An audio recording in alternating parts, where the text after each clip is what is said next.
হে কৃষ্ণ করুণা সিন্ধু দীনবন্ধু জগৎপতে গোপীশ গোপিকা কান্ত রাধাকান্ত নমস্তুতে। তপ্ত কাঞ্চন গৌরাঙ্গী রাধে বৃন্দাবনেশ্বরী বৃষভানুসুতে দেবী প্রণমামি হরিপ্রিয়। জয় শ্রীকৃষ্ণ চৈতন্য প্রভু নিত্যানন্দ শ্রী অদ্বৈত গদাধর শ্রীবাসাদি গৌর ভক্তবৃন্দ। হরে কৃষ্ণ কৃষ্ণ কৃষ্ণ হরে হরে, হরে রাম রাম রাম হরে হরে। ওম নমো ভগবতে বাসুদেবায়, ওম নমো ভগবতে বাসুদেবায়, ওম নমো ভগবতে বাসুদেবায়। নারায়ণং নমস্কৃত্য নরং চৈব নরোত্তমং দেবীং সরস্বতীং ব্যাসং ততো জয়মুদীরয়ে। শ্রীমদ্ভাগবতম ইন্টারন্যাশনাল গ্রুপের সমস্ত ভক্তবৃন্দদের স্বাগতম। আমাদের ধারাবাহিক ভাগবত ক্লাসে উপস্থিত ভক্তবৃন্দ, হরে কৃষ্ণ। সকলে সাইলেন্ট রাখবেন।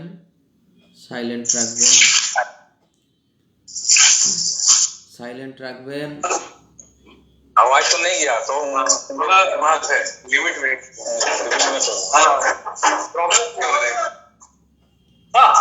साइलेंट রাখবেন। হরে কৃষ্ণ। ঠান্ডা কই ঠান্ডা কমাইগা বাইরে বেরো দাঁড়াও, এটা উপরে দিয়েছি ক্লাস করো। হরে কৃষ্ণ। ক্লাস চলো না আমাদের। साइलेंट রাখবেন। घर में कोई जानते हो मेरी मम्मी वेजिटेरियन चिकन को कुछ नहीं। আচ্ছা, কে কথা বলছেন আমি তো বুঝতে পারছি না। বলা হচ্ছে সাইলেন্ট রাখবেন, কে কথা বলছেন?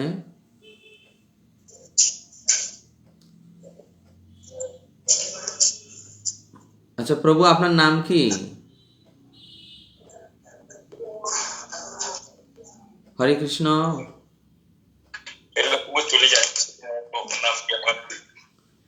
আচ্ছা রসনাথ প্রভু, দেখুন তো।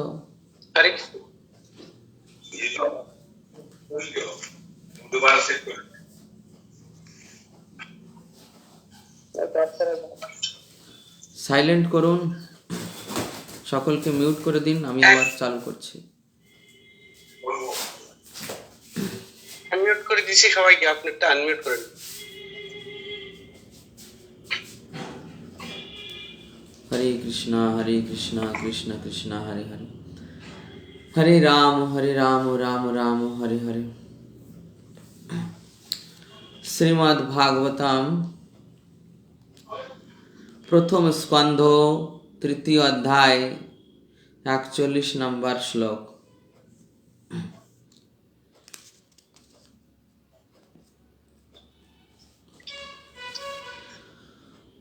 তদিদং গ্রাহয়ামাশো সুতমাত্মবতাম্বরম সর্ববেদেতিহাসানম সারম সমুদ্রিতম। শিল ব্যাসদেব সমস্ত বৈদিক শাস্ত্র এবং এই ব্রহ্মাণ্ডের ইতিহাসের সারতত্ত্ব আরোহণ করার পর সমস্ত আত্মজ্ঞানীদের মুকুটমণিস্বরূপ তার পুত্রকে তা দান করেছিলেন।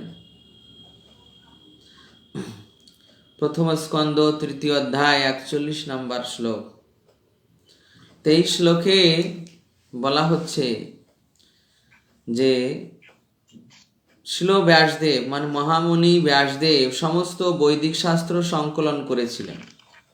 সমস্ত বৈদিক শাস্ত্র সংকলন ছিলেন মানে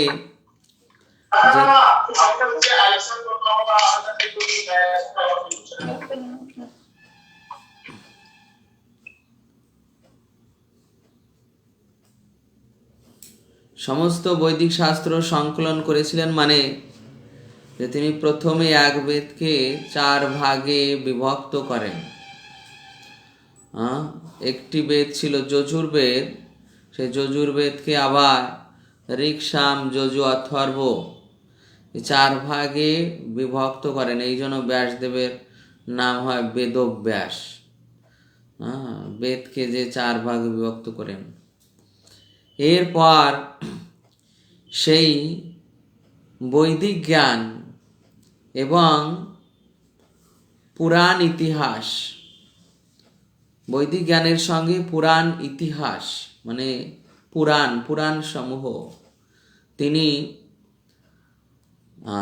তার 4 শিষ্য পরম্পরায় এই বেদ এক একজনকে তিনি ভাগ করে দেন।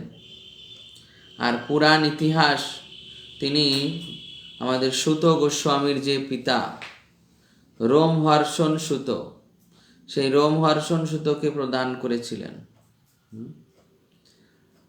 এইভাবে গুরু শিষ্য পরম্পরা ধারায় এই বেদের জ্ঞানকে দেখুন, এক বেদ যেটা সকলের পক্ষে অধ্যয়ন করা অসম্ভব ছিল, এ 4 ভাগে ভাগ করে দিলেন।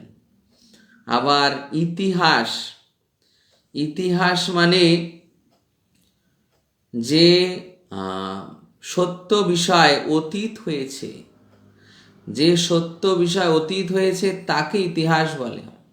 ইতিহাস মানে কোনো মন গড়া কাল্পনিক কাহিনী নয়। ইতিহাস মানে যে সত্য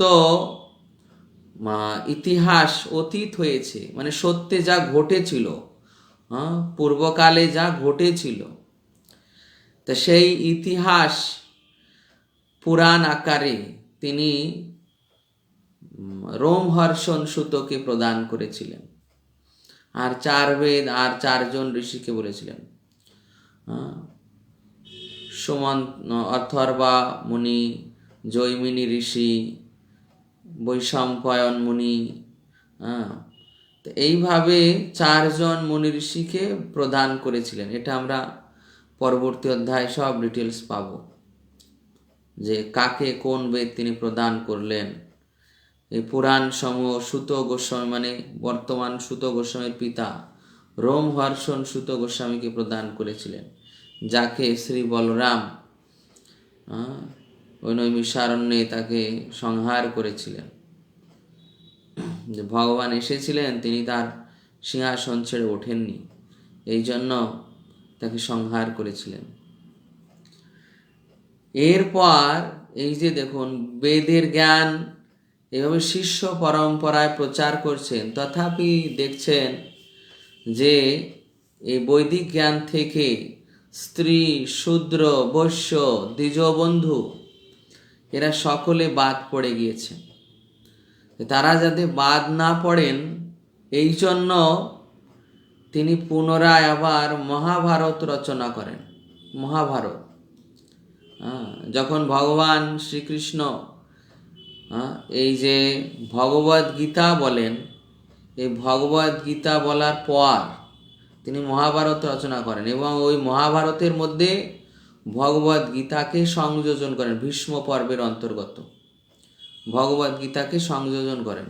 এই মহাভারতের সার হচ্ছে এই ভগবদ গীতা, মহাভারতের সার। এবং প্রভুপাদ লিখছেন যে মহাভারতের সার হচ্ছে ভগবদ গীতা, এবং ভগবদ গীতার সর্বশ্রেষ্ঠ শিক্ষা হচ্ছে সর্বধর্মান পরিত্যাজ্যং মামেকং শরণং ব্রজ। অতএব এটি সেই মহাভারতেরও শ্রেষ্ঠ শিক্ষা, সর্বধর্মান পরিত্যাজ্য। তো এইভাবে এই ভগবদ গীতাকে মহাভারতের সার হিসাবে মহাভারতে রেখেছিলেন। তার মনোভাব ছিল এটা যে এই মহাভারতে বর্ণিত এই ভগবদ গীতা যে সংযোজন হয়েছে, এটা জনসাধারণ শ্রবণ করে তারা কৃষ্ণমুখী হবে এবং ভক্তি করবে, ভক্তি করলে লোক সুখী হবে। কিন্তু ব্যাসদেব এটা তার এরকম দৃষ্টিকোণ ছিল, কিন্তু তিনি মহাভারতের অন্যান্য স্থানে রাজনীতি, সমাজনীতি, যুদ্ধ বিগ্রহ আদি বর্ণনা করেছেন। অনেক রাজাদের ইতিহাস বর্ণনা করেছেন, সামাজিক কাহিনী অনেক রয়েছে। পরবর্তীতে তার গুরুদেব নারদ মুনি এসে তার এই সংযোজনকে, এই রকম মনোভাবকে সমন্বয়বাদী ভাব বলে তিরস্কার করেছিলেন। যে তুমি যে সমন্বয়বাদী মনোভাব পোষণ করেছ, কেননা একই সঙ্গে রাজনীতি, অর্থনীতি, যুদ্ধ বিগ্রহ, তার সঙ্গে একটু ভগবত ভক্তি মিশ্রিত করে দিয়েছ। তো এটা তোমার সমন্বয়বাদী মনোভাব হয়েছে। আর কলিযুগের মানুষ তারা এই সমন্বয়বাদী মনোভাব থেকে ওই মূল বিষয় ভগবত ভক্তি এটা সহজে গ্রহণ করতে পারবে না। এই জন্য তোমার এই মহাভারত রচনা করা ঠিক হয়নি। তুমি এমন একটি গ্রন্থ রচনা করো যাতে কেবল ভগবত ভক্তির কথা থাকবে। মহাভারত পঞ্চম বেদ হলেও নারদ মুনি এসে এটাকে প্রত্যাখ্যান করেছিলেন। তোমার রচনা অপূর্ব হলেও এর দ্বারা সমন্বয় মনোভাব হওয়ার কারণে ভগবত ভক্তি লোকে গ্রহণ করতে পারবে না। এই জন্য নারদ মুনি তাকে পুনরায় ভাগবত রচনা করার নির্দেশ দিয়েছিলেন। তো সেই ব্যাসদেব ভাগবত রচনার আগে, অর্থাৎ মহাভারত রচনার পরপরই তিনি ব্রহ্মসূত্র রচনা করেছিলেন, কিন্তু সেটা তিনি ভাষ্য প্রদান করেননি। সেই ব্রহ্মসূত্র বা বেদান্ত সূত্রের ভাষ্যই হচ্ছে শ্রীমদ্ ভাগবত। যার মায়াবাদীরা ওই ব্রহ্মসূত্র বা বেদান্ত সূত্রের শারীরক ভাষ্য গ্রহণ করেছে শঙ্করাচার্যের, কিন্তু শ্রীমদ্ ভাগবত যে ভাষ্য ব্যাসদেব ব্রহ্মসূত্রের প্রকৃত ভাষ্য প্রদান করেছেন তা গ্রহণ করেনি, কেন তারা ভাগবতকে স্বীকার করে না। এইভাবে বেদব্যাস তিনি প্রথম এক বেদকে 4 ভাগে খণ্ড করেন, তারপর পুরাণ রচনা করেন, তারপর মহাভারত রচনা করেন, তারপর বেদান্ত সূত্র রচনা করেন, তারপর বেদান্ত সূত্রের প্রকৃত ভাষ্য শ্রীমদ্ ভাগবত রচনা করেন। তো এইভাবে বৈদিক শাস্ত্র সংকলন করে এবং ব্রহ্মাণ্ডের ইতিহাসের সার তত্ত্ব, দেখুন এই যে পুরাণ সমূহে অষ্টাদশ যে পুরাণ রয়েছে, এখানে এই ব্রহ্মাণ্ডের ইতিহাস বর্ণিত আছে। শ্রীমদ্ ভাগবতেও অনেক ইতিহাস বর্ণিত আছে, অনেক রাজাদের ইতিহাস বর্ণিত আছে। সেখানেও বিশেষভাবে যারা ভগবত ভক্তিপরায়ণ ছিলেন তাদের ইতিহাস, যেমন অম্বরীশ মহারাজ, তারপর মহারাজ চিত্রকেতু, যজাতি মহারাজ, যারা ভগবত ভক্তির পথে গিয়েছেন, অন্তিমে অন্তত তারা ভগবত ভক্তির পথে গিয়েছেন, যে মহারাজ যজাতি, মহারাজ চিত্রকেতু। তারপর ভাগবতের লক্ষণ হিসাবে মৎস্য পুরাণে বলা হয়েছে যে গ্রন্থে মহারাজ অম্বরীশের চরিত্র রয়েছে এবং বৃত্তাসুরের স্তুতি রয়েছে, সেই গ্রন্থকেই ভাগবত বলা হয়। তো ভাগবতের লক্ষণ হিসাবে মৎস্য পুরাণে এইরকম এই 2 জন বিখ্যাত ব্যক্তির নাম উঠে এসেছে, অম্বরীশ মহারাজ এবং বৃত্তাসুর অসুর হলেও সে ভগবানের ভক্ত, আর অম্বরীশ মহারাজ ভগবানের অনন্য শরণাগত ভক্ত। তো এই প্রকার ভক্তদের বর্ণনা এরকম শ্রীমদ্ ভাগবতে রয়েছে। তাই এটা হচ্ছে ইতিহাসের সারম সর্ববেদেতিহাসানাম সারম সমুদ্রিতম। এবং এই সার তত্ত্ব তিনি কাকে প্রদান করেছিলেন? আত্মজ্ঞানীদের মুকুটমণি স্বরূপ। আত্মজ্ঞানী যারা আত্মারামস্য মুনয় নির্গন্থি অপি উরুক্রমে কুর্বন্ত অহিতুকিম ভক্তি ইত্থম্বতা গুণহরি। সমস্ত আত্মারামেরা শ্রীকৃষ্ণে অহৈতুকী ভক্তি করে থাকেন। তো সেই আত্মারামদের মুকুটমণি স্বরূপ সুখদেব গোস্বামী তাকে এই শ্রীমদ্ ভাগবত প্রদান করেছিলেন। গত সপ্তাহে সুখদেব গোস্বামীর দিব্য জীবন আলোচনা করেছিলাম, যে কিভাবে শ্রীকৃষ্ণের কৃপায় তিনি মায়া থেকে মুক্ত হয়ে এই জগৎ সংসারে আবির্ভূত হয়েছিলেন ভগবান শ্রীকৃষ্ণের কৃপায়, এবং কিভাবে পরবর্তীতে ভাগবতের 2টি শ্লোক শ্রবণ করে তিনি গৃহে ফিরে এসেছিলেন, এবং মহামুনি ব্যাসদেব অতি আগ্রহের সঙ্গে স্নেহ সহকারে তাকে এই ভাগবত শ্রবণ করিয়েছিলেন। সেই সুখদেব গোস্বামীকে তার পিতা ব্যাসদেব মুনি এই ভাগবত দান করে তা প্রচারের নির্দেশ দিয়েছিলেন। তো এখানে প্রভুপাদ অনেক বর্ণনা করেছেন তাৎপর্যে, যে প্রভুপাদ প্রথমেই বলছেন যে অল্পজ্ঞ মানুষেরা মনে করেন যে পৃথিবীর ইতিহাস শুরু হয়েছে বুদ্ধদেবের সময় থেকে অথবা খ্রিস্টপূর্ব 600 বছর থেকে, এবং শাস্ত্রে তার পূর্বের যে ইতিহাস বর্ণিত হয়েছে সেগুলি কেবল কাল্পনিক কাহিনী। সেটি তাদের মূর্খতার পরিচয়। পুরাণ ও মহাভারত আদি শাস্ত্র গ্রন্থে যে সমস্ত কাহিনী বর্ণিত হয়েছে সেগুলি যথার্থ ইতিহাস।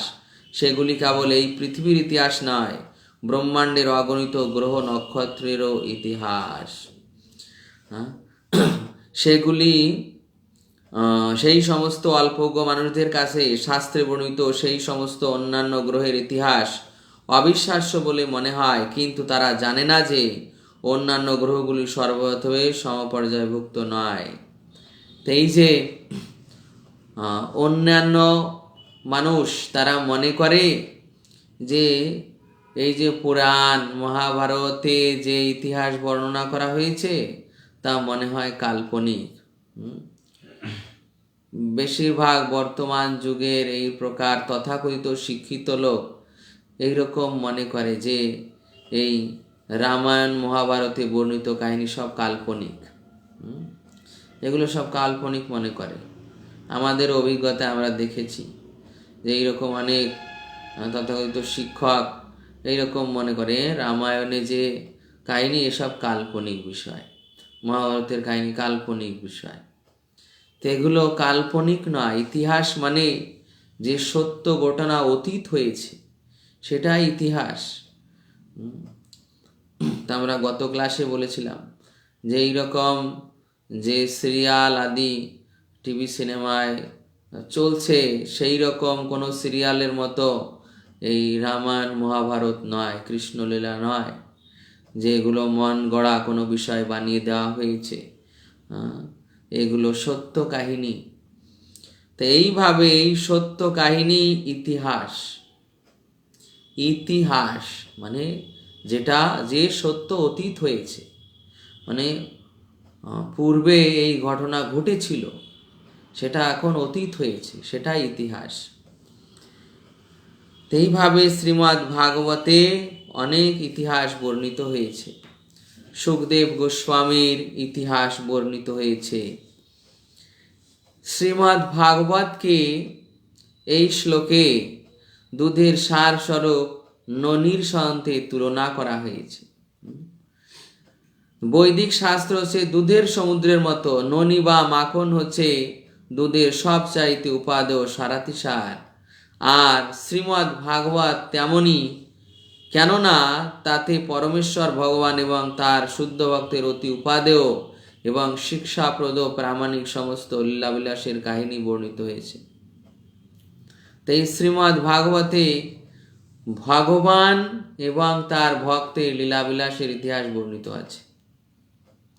অনেক ভক্তের ইতিহাস, মানে প্রথমেই এরপরেই আমরা নারদ মুনির দিব্য জীবন শ্রবণ করব, নারদ মুনির মুখ থেকে, যে কিভাবে নারদ মুনি তিনি দাসী পুত্র থেকে ব্রহ্মার পুত্র দেবর্ষি নারদ হয়ে গেলেন, মহাভাগবত নারদ মুনি হয়ে গেলেন। নারদ মুনির শ্রী মুখ নিঃসৃত বাণী থেকেই এই শ্রীমদ্ ভাগবতে এটা আমরা শ্রবণ করব। তারপর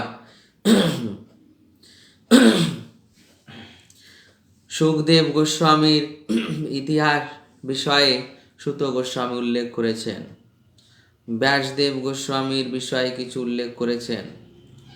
তারপর দেখা যাবে যে এই প্রথম স্কন্ধেই পরীক্ষিত মহারাজের যে আবির্ভাব, যে ভগবান শ্রীকৃষ্ণ তাকে মাতৃগর্ভে থেকে কিভাবে রক্ষা করলেন অশ্বত্থামার ব্রহ্মাস্ত্র থেকে, তারপর কুন্তী মহারানী পাণ্ডবদের দুঃখ, ভীষ্মদেবের স্তুতি, এই সব এই শ্লোকে বর্ণিত হয়েছে, মানে এই প্রথম স্কন্ধে।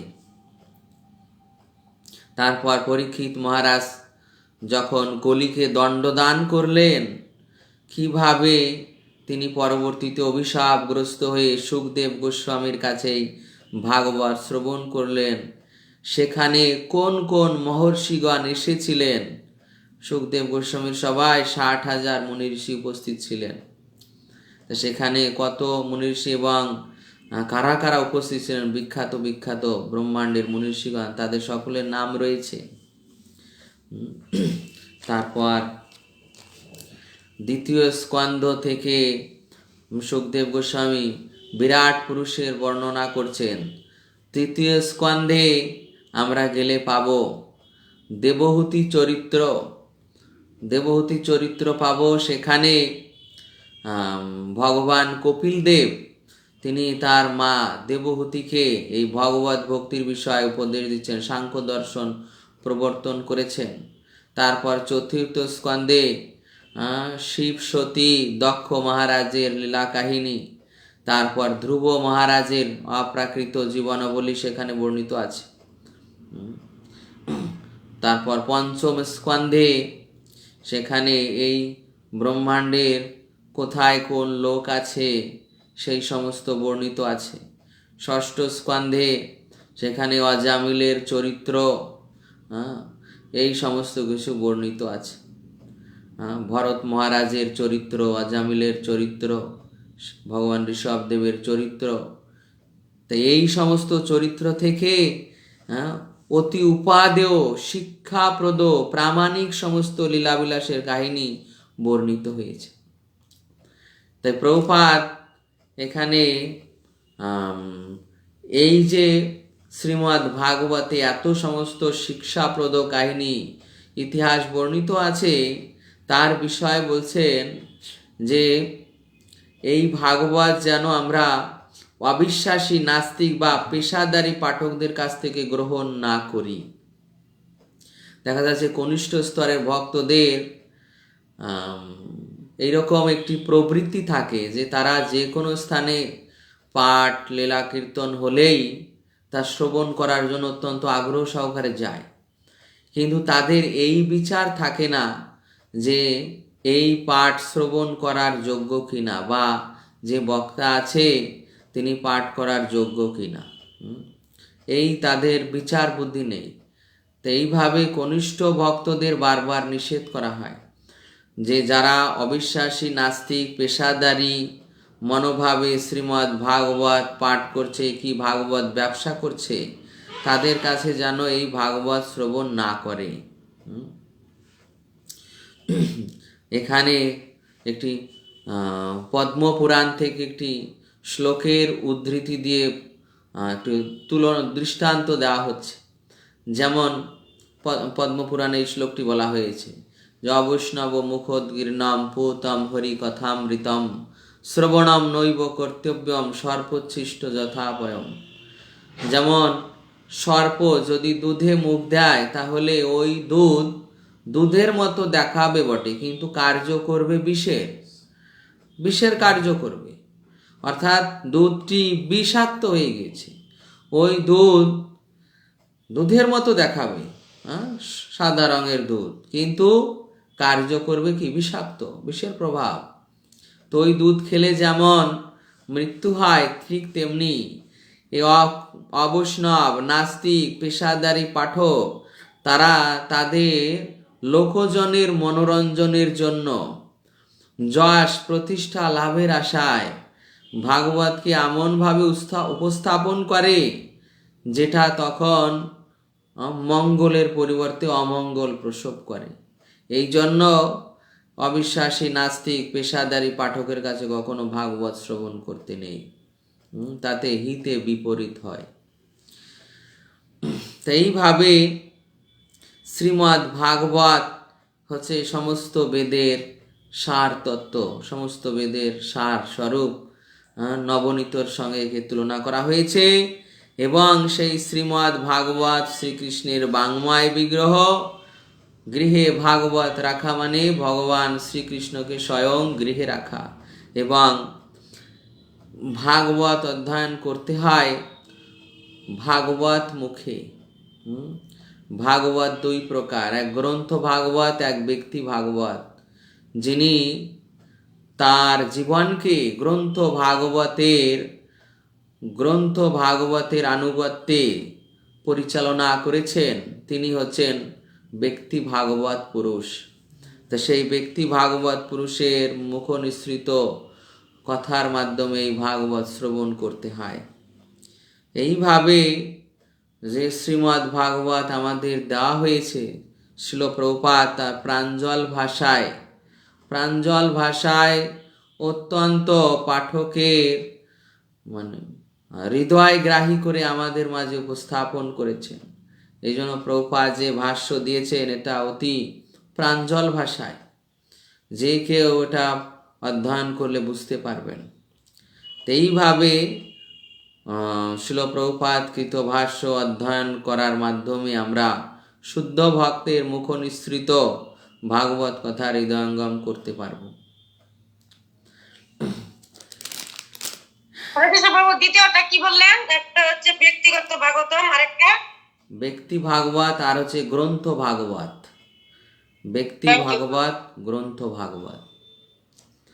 এরপর 42 নম্বর শ্লোক। সতু সংশ্রাবয়ামাশো মহারাজম পরীক্ষিতম প্রায়োপবিষ্টম গঙ্গায়ম পরীতম পরমর্ষিভি।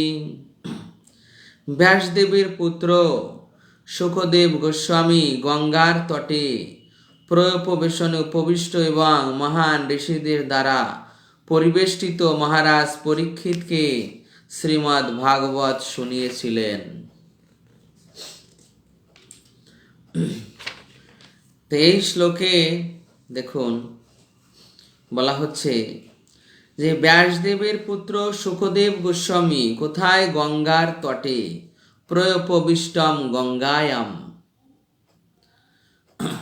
তা আমাদের শ্রীল জীব গোস্বামী পাদ তিনি এই ভৌগোলিক বিচার করে দেখেছেন যে পরীক্ষিত মহারাজ তিনি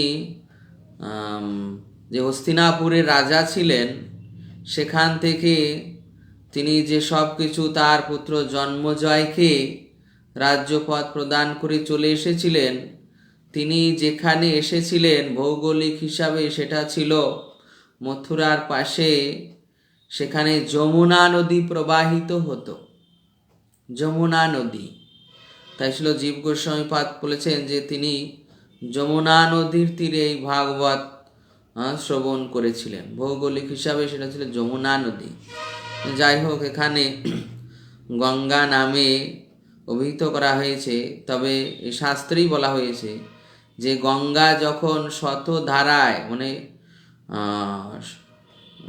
মানে শত পবিত্রতা, শত গুণে পবিত্র হয়, তখন তিনি হচ্ছেন যমুনা। গঙ্গা ভগবানের দাসী, কিন্তু যমুনা হচ্ছে ভগবানের পাটরানী। অষ্ট পাটরানীর মধ্যে যমুনা কালিন্দী রূপে পরিচিত। তিনি হচ্ছেন অষ্ট পাটরানীর মধ্যে একজন। তো এইভাবে গঙ্গা তার দাসী এবং যমুনা তার পাটরানী। তো সেই হিসাবে যমুনা আরও অতি পবিত্র। তাই শাস্ত্রে বলা হয়েছে যে গঙ্গা যখন শত গুণে পবিত্র হন তখন তিনি যমুনা। তো এইভাবে পরীক্ষিত মহারাজ ভৌগোলিক হিসাবে সেই যমুনা নদীর তীরে সেখানে অবস্থান করেছিলেন। আর কেন অবস্থান করলেন তার কারণও পূর্বে কোনো পাঠে বলেছি যে পরীক্ষিত মহারাজ কলিকে দণ্ডদান করতে এই পৃথিবীতে বিচরণ করছিলেন। তা হঠাৎ একদিন তিনি বনে গমন করেছেন। বনে গমন করে অত্যন্ত তৃষ্ণার্ত হয়েছেন। এটা ভগবত ইচ্ছা জানতে হবে যে পরীক্ষিত মহারাজ ভগবানের ভক্ত, তার মধ্যে এই প্রকার বৈষম্য আচরণ এটা স্বাভাবিক ছিল না। মানে তাদের বংশে ব্রাহ্মণ বা বৈষ্ণবদের সর্বদা শ্রদ্ধা নিবেদন করা হতো, কখনো কোনো দিন তারা ব্রাহ্মণ বা বৈষ্ণবকে অবজ্ঞা করেননি। কিন্তু হঠাৎ সেই দিন এটা জানতে হবে যে ভগবত ইচ্ছা, কেননা ভগবান পরীক্ষিত মহারাজের মাধ্যমে জগতে ভাগবত প্রচার করতে চেয়েছিলেন।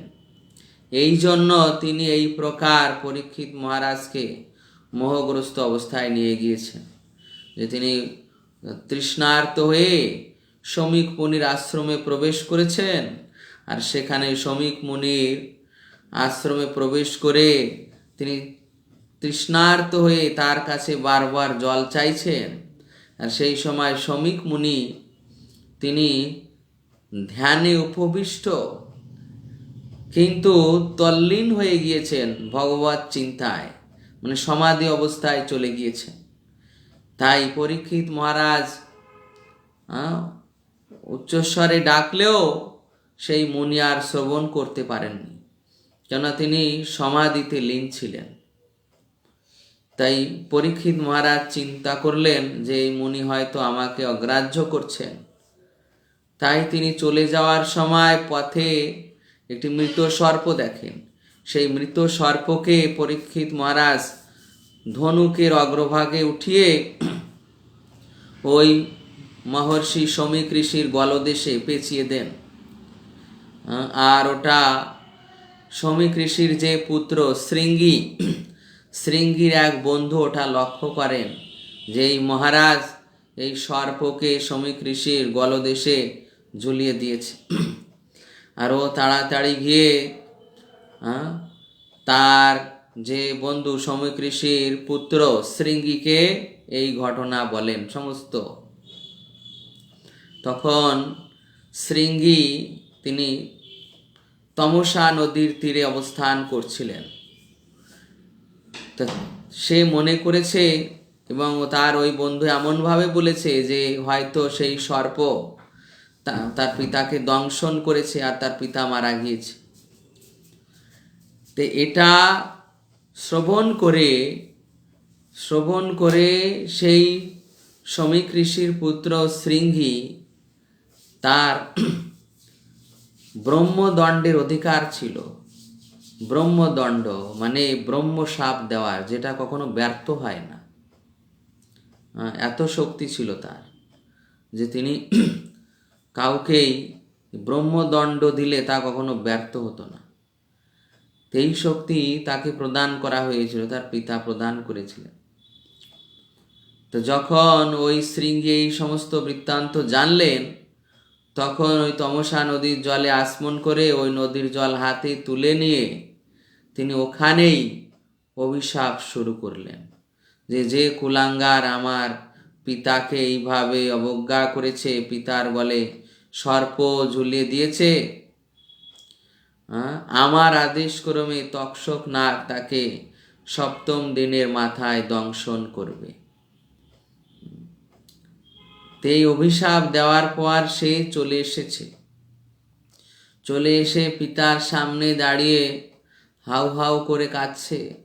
মনে করেছে যে এই সর্প আমার পিতাকে দংশন করেছে, পিতা মারা গিয়েছে। খুব উচ্চ স্বরে ক্রন্দন করছে দীর্ঘ সময়। তা ক্রন্দন করার পর তখন শমিক ঋষির ধ্যান ভঙ্গ হয়েছে। তো শমিক ঋষি তখন জিজ্ঞাসা করছে, হে পুত্র, তুমি কেন ক্রন্দন করছো? তখন শৃঙ্গি বলছেন যে হে পিতা, আমি মনে করেছিলাম যে এই সর্প আপনাকে হত্যা করেছে, আপনাকে দংশন করেছে, এই জন্য আপনার বিরহে আমি এইভাবে রোদন করছি। তখন শৃঙ্গী মুনি চুপ হয়ে আছেন। সমীক ঋষি বলছেন যে এটা একটি ছোট্ট ঘটনা।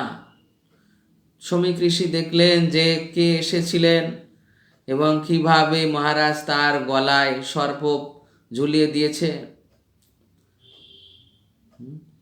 তখন সমীক ঋষি জিজ্ঞাসা করেছে যে এই তো মৃত সর্প। মহারাজ পরীক্ষিত এইভাবে হয়তো তিনি কোনো অপমান বোধ করেছেন, আমার দ্বারা দুঃখ প্রাপ্ত হয়েছেন, তাই আমার গলদেশে এইভাবে সর্প জড়িয়ে দিয়েছেন, এতে দুঃখ পাওয়ার কি আছে? তখন ওই বালক বলছেন যে আমি তাকে অভিশাপ দিয়ে দিয়েছি। কি অভিশাপ প্রদান করেছ? আমি তাকে মৃত্যুদণ্ড দিয়েছি।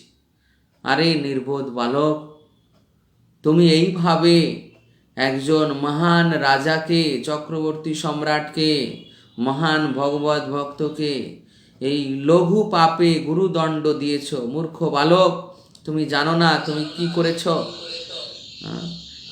এইভাবে যদি তাকে তুমি মৃত্যুদণ্ড দিয়ে দাও, যিনি হচ্ছেন সকলের আশ্রয়, যার ভয়ে সমস্ত দুর্বৃত্তরা পলায়ন করেছে, যার ভয়ে কলি এই রাজ্যে প্রবেশ করতে পারছে না, যার শাসনে সকলে কুশলে আছে, যিনি সাধু বৈষ্ণব মুনি ঋষি সকলের আশ্রয়, তুমি সকলকে তো নিরাশ্রয় করে দিলে। হে বালক, তোমার মতো বালককে এইভাবে অতিশক্তি প্রদান করা উচিত হয়নি। দেখো আমাদের কি দুর্ভাগ্য, আমরা ব্রাহ্মণ সমাজ এইভাবে ভগবানের ভক্তের চরণে অপরাধী হয়ে গেলাম। তুমি নির্বোধের মতো তাকে অভিশাপ দিয়েছ। এইভাবে সমীক ঋষি তিরস্কার করে অত্যন্ত অনুশোচনা প্রাপ্ত হতে লাগলেন। কিন্তু কি করবেন, কেননা ব্রহ্মদণ্ড দিয়েছেন, সেটা কখনো ব্যর্থ হয় না।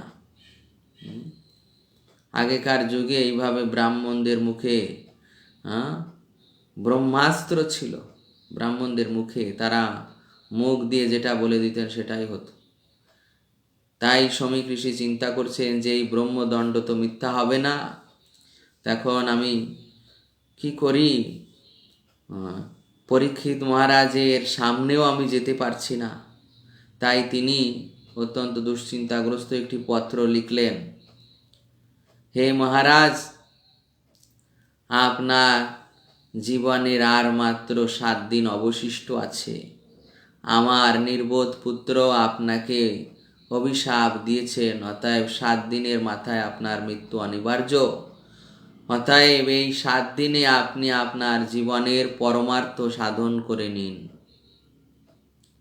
এই 7 দিনে এই সংবাদ চিঠি লিখে তিনি তার এক শিষ্যের কাছে ওটা শিষ্যের হস্তে প্রদান করে তাকে বলেছিলেন যে তুমি এটা মহারাজের কাছে গিয়ে দিয়ে এসো।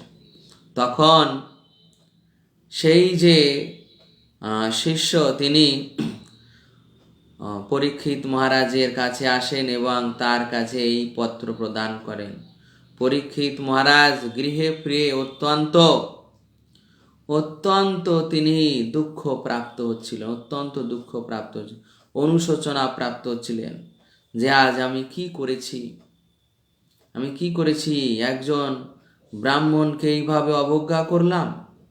আমার মতো রাজার আর এই রাজ সিংহাসনে বসার যোগ্য নয়। ভগবান যেন এর উচিত শাস্তি বিধান করেন। তিনি মনে মনেই নিজেকে ধিক্কার দিচ্ছেন যে আমার মতো রাজা আর এই রাজ সিংহাসনে বসার যোগ্য নয়, কেননা আমি ব্রাহ্মণকে অবজ্ঞা করেছি। আমার বংশে কেউ ব্রাহ্মণকে অবজ্ঞা করেনি, আজ আমি কিনা ব্রাহ্মণকে অবজ্ঞা করলাম। ভগবান যেন এর উচিত শাস্তি বিধান করেন। মানে অগ্নিতে পোড়ার মতো তিনি অন্তরে তার দহন হয়ে যাচ্ছে। এর মাঝেই সেই সমীক ঋষির শিষ্য ওই পত্র হস্তে নিয়ে এসেছেন, রাজাকে প্রদান করেছেন। রাজা ওটা পড়ে মৃত্যু সংবাদ পড়ে তিনি আনন্দিত হলেন। মৃত্যু সংবাদ পড়ে আনন্দিত হলেন যে ভগবান উচিত শাস্তি বিধান করেছেন ভগবান আমার উচিত শাস্তি বিধান করেছেন। আমি যে একজন ব্রাহ্মণকে অবজ্ঞা করেছি, তার ফলে আমার এই শাস্তি হওয়া প্রয়োজন ছিল। তিনি যে সানন্দে তার জ্যেষ্ঠ পুত্র জন্মজয়কে তিনি রাজ সিংহাসন প্রদান করে, রাজমুকুট পরিধান করিয়ে তিনি রাজসভা ত্যাগ করে সকলকে ছেড়ে সকলের অলক্ষ্যে তিনি এইভাবে যাত্রা করলেন। এই রকম মনোভাব ছিল যে আমি কোনো নদীর তটে, বিশেষভাবে গঙ্গা কি যমুনার তটে গিয়ে প্রবেশন করব, আমার মৃত্যু না হওয়া পর্যন্ত আমি কোনো কিছু গ্রহণ করব না, কোনো নিদ্রাও যাব না। এইভাবে শ্রী হরির কথা শ্রবণ করতে করতে আমি আমার প্রাণ ত্যাগ করব। তো এই মনোভাবে মহারাজ সকলকে ত্যাগ করে তিনি চলে গেলেন। আর যখন গিয়ে সেই যমুনার তীরে বা গঙ্গার তীরে বসেছেন, ব্রহ্মাণ্ড থেকে সমস্ত মুনি ঋষিরা এই সংবাদ পেয়ে সেখানে চলে এসেছেন। সমস্ত মুনি ঋষিরা, ভগবান পরশুরাম স্বশিষ্য রেণুকাসুত, ভগবান বাদরায়ণী মানে ব্যাসদেব গোস্বামী, ভগবান নারদ মুনি,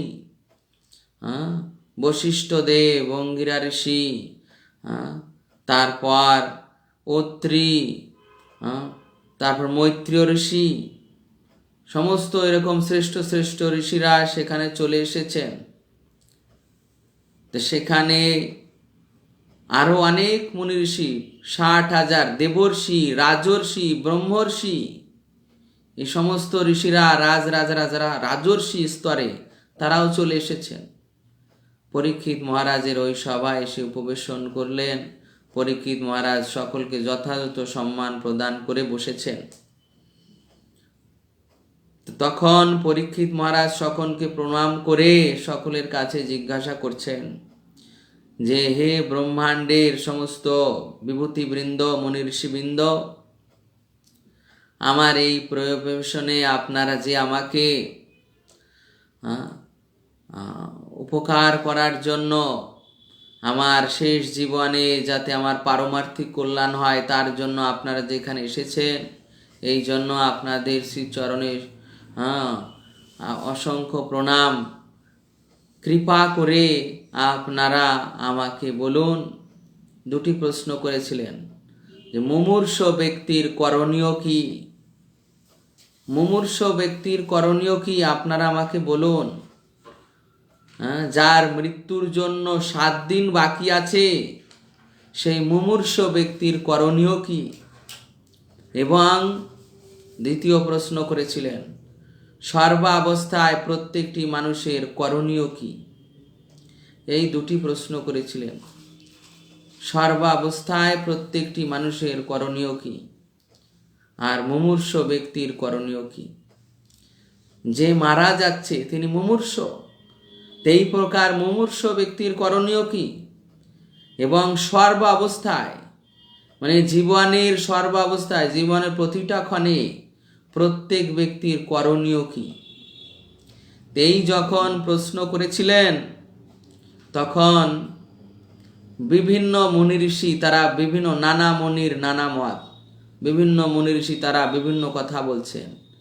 কেউ বলছেন হে মহারাজ আপনি দান করুন, কেউ বলছেন হে মহারাজ আপনি ব্রহ্মানুসন্ধান করুন, কেউ বলছেন হে মহারাজ আপনি প্রায়শ্চিত্ত করুন। তো এইভাবে বিভিন্ন মুনি ঋষি যখন বিভিন্ন কথা বলছেন, তখন মহারাজ একটি কথাই বলেছিলেন যে হে মহর্ষিগণ, শ্রীহরির কথা পরম মঙ্গলময়, তো কৃপা করে আপনারা আমার অন্তিম সময়ে সেই ভগবান শ্রীহরির কথা কীর্তন করুন। এইভাবে পরীক্ষিত মহারাজ ভগবান শ্রীকৃষ্ণের লীলাবিলাসের শ্রবণ অভিলাষী ছিলেন। তো ওই অবস্থায় হস্তিনাপুর থেকে বেরিয়ে অবধূতের মতো দিগম্বর মানে গায়ে বস্ত্রহীন, চুল কোকড়া এলোমেলো, মহাপুরুষের লক্ষণযুক্ত শরীর, তারপর সমস্ত অবয়ব, সিংহ গ্রীব, গজস্কন্ধ, উন্নত নাসিকা, সুন্দর শরীর, এই বেশে একজন 16 বৎসরের যুবক আসছেন। তাকে দিগম্বর দেখে পাগল ভেবে কিছু কিশোর কিশোরী স্ত্রীগণ তারা তার পিছু নিয়েছেন পাগল ভেবে।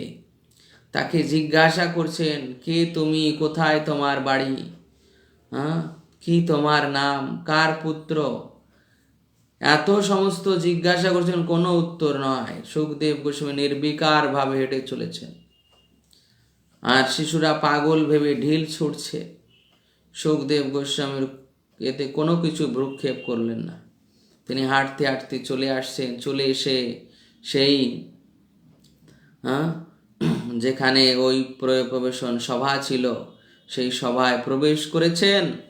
প্রবেশ করা মাত্রই মহাপুরুষের লক্ষণযুক্ত অবয়ব দেখে প্রায় সমস্ত মুনি ঋষিরা তারা উঠে দাঁড়িয়েছেন। একমাত্র নারদ মুনি, ব্যাসদেব গোস্বামী, ভগবান পরশুরাম, এইরকম যারা জ্যেষ্ঠ স্থানীয় শীর্ষস্থানীয় ছিলেন তারাই বসেছিলেন। এরা চিনতেন সুখদেব ব্যাসদেবের পুত্র, আর যারা চিনতেন না তারা তার ওই মহাপুরুষের অবয়ব দর্শন করে দাঁড়িয়ে পড়েছেন, দাঁড়িয়ে তাকে প্রণাম করেছেন। মুনি ঋষিগণ তাকে প্রণাম করেছে। কেননা মুনি ঋষিরা যেহেতু এই শাস্ত্র অধ্যয়ন করে এই মহাপুরুষের লক্ষণ বিচারে পারদর্শী ছিলেন, তাই তারা সুখদেব গোস্বামীর এই মহাপুরুষের মতো অবয়ব, কৃষ্ণের মতো কোকড়া চুল, কৃষ্ণের মতো শ্যামবর্ণ, তারপর উন্নত নাসিকা, গজস্কন্ধ, সিংহগ্রীব, এগুলো সব দর্শন করে তারা আশ্চর্য হয়েছে, যেহেতু মহাপুরুষ। দর্শন করে তারা সকলে অভিবাদন করার জন্য উঠে দাঁড়িয়েছে। তো ওই সভায় পরীক্ষিত মহারাজ অগ্রণী হয়ে তাকে গিয়ে প্রণাম করলেন, পাদ্য অর্ঘ্য নিবেদন করে তার কুশল বার্তা জিজ্ঞাসা করে তাকে ওই সভার শ্রেষ্ঠ আসন প্রদান করে তার কাছে এই দুটি প্রশ্ন, মুমূর্ষ ব্যক্তির করণীয় কি, এই প্রশ্নটি করলেন, এবং পরবর্তীতে সর্বাবস্থায় মানুষের করণীয় কি, এই প্রশ্নটিকে 5 ভাগে বিভক্ত করে বললেন যে মানুষের কি শ্রবণ করা উচিত, মানুষের কি কীর্তন করা উচিত, মানুষের কি স্মরণ করা উচিত, তারপর কার ভজন করা উচিত আর কি করা উচিত নয়। এই 5টি প্রশ্ন করেছিলেন একটিকে ভেঙে। প্রথম প্রশ্নটি সর্বাবস্থায় প্রতিটি মানুষের করণীয় কি, এই প্রশ্নটিকে ভেঙে তিনি প্রশ্ন করেছিলেন যে মানুষের কি শ্রবণ করা উচিত, কি কীর্তন করা উচিত, কি স্মরণ করা উচিত, কি ভজন করা উচিত আর কি করা উচিত নয়। প্রভু হরে কৃষ্ণ, আপনি 1 নম্বর থেকে বলেন, মুমূর্ষ ব্যক্তির করুণা কি মৃত্যুর সময়। মুমূর্ষ ব্যক্তি করণীয় কি, 1 নাম্বার, মুমূর্ষ ব্যক্তির করণীয় কি। আর 2 নাম্বার যেটা সর্বাবস্থায় মানুষের করণীয় কি, ওটাকে তিনি ভেঙে 5 ভাগে ভাগ করে প্রশ্ন করেছিলেন। সেটা হচ্ছে, প্রথমে যে মানুষের কি শ্রবণ করা উচিত,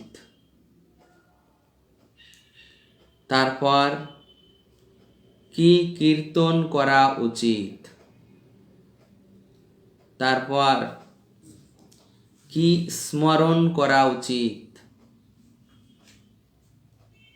তারপর কি ভজন করা উচিত, কি ভজন করা উচিত,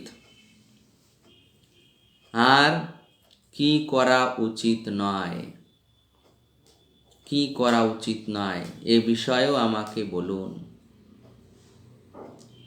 টোটাল এই 6টি প্রশ্ন তিনি জিজ্ঞাসা করেছিলেন। এই জিজ্ঞাসা করলে শ্রীল শুকদেব